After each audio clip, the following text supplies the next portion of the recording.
So we've got our Starbucks in hand, and I think that we're ready to start session 4 of the professionalism of collegiate music recruiting. And if I recall correctly, I think I know what we're starting with. A chart. Yes, Clark, and you're going to love it. It's really cute. Let's get going. Okay. So I've taken my last sip of coffee, and you know what? This chart is surprisingly cute. Thank you, Clark.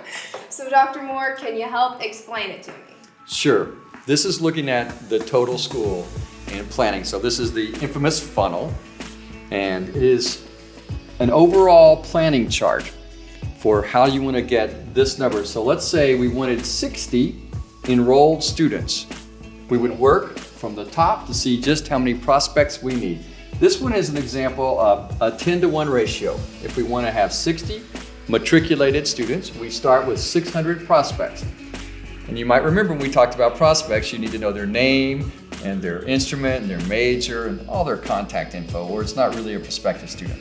Got it. So if you have 600 prospects, and let's just say that half of them become applicants, Gotcha. then you're going to have 300 applicants.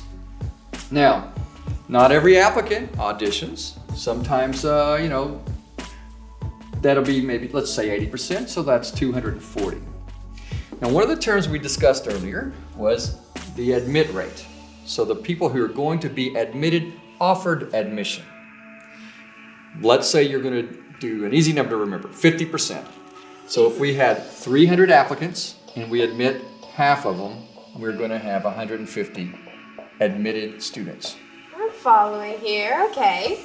Right, and then of course you do a great job and we're working on seeing if they're a good fit, and so then 40% of those, and that was the yield rate you might remember, is 60 out of 150 would be 40%. There you have your 60 enrolled students, 25% of your total school population. Hey, maybe charts really do help. They can help. 10-to-1 ratio, easy to remember, and you look at the historical yields to make sure that each one of these is about what has happened in the past. So how many students actually apply, how many actually audition, how many do you admit, and how many do you yield?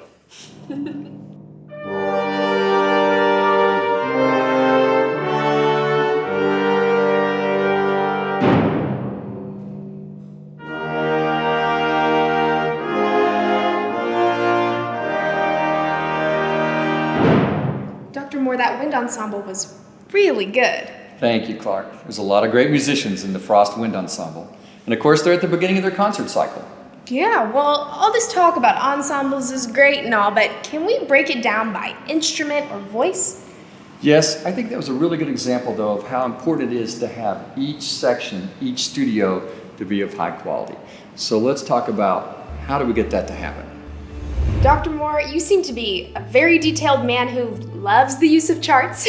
That's right. So with that, I think you have another chart you'd like to show us, so how about we hop right in?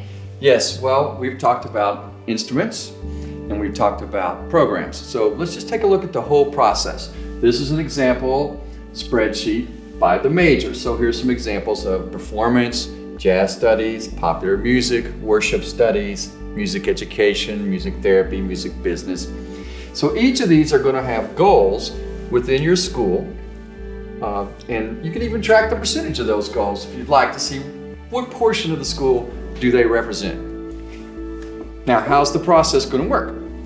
Okay, so these can get overwhelming, I know. So let's just look at the 3 main areas. Good place to start. How many students do we want to enroll this year? That's the matriculation goal. Okay. How many students will we need to admit in order to meet this goal? And then how many new students will we need to have apply in order to have enough to admit to meet the matriculation goal? Gotcha. So what happens if you don't meet one of these goals? How does it work within the chart? Well, Clark, it's sort of a self-correcting process in this. So that's a very good point. Let's say that you take one of these in Bachelor of Music and Performance, and maybe there's not enough student applicants. There's not 50, maybe there's 40. Okay, you can still try to meet your admit goal as long as they're all a good fit. So you still try to meet that. Now let's just say though that at some point in one of these, since these are goals, you might not hit it exactly. What if that's a little bit under? In other words, you have 20 in a category. Well, instead of the 40% yield, you would need to get a 50% yield in order to meet that enrollment goal. And that would be possible. You would still try to meet the enrollment goal regardless of how you do in each one of these categories. Gotcha. Okay, so if you don't meet a particular goal, you can correct it with a different area of the chart. Okay, I'm following, but how do scholarships play into any of this? Important point. Of course, scholarships make a big difference. You can track those as well, and they can be part of this self-correcting process. For instance, let's say that in your admits, they're under. That just means that the scholarships you have can go a little bit further. So it will probably increase your yield. In other words, let's say you have 10 scholarships, and instead of 15 people that they have to be divided between, now you have 12 people. They're going to go further. You have a better shot at getting that student to enroll in your university or school. All of these charts have been fantastic. They're so clear and easy to understand, but Dr. Moore, I have a bit of a personal question I'd like to ask you. Sure. Let's go to my office and talk about it. You know, when I was in college, I had friends that didn't make it past their freshman or sophomore year in the music department, and I bring that up because your charts felt really impersonal. Like, where does the individual student play a part in any of this?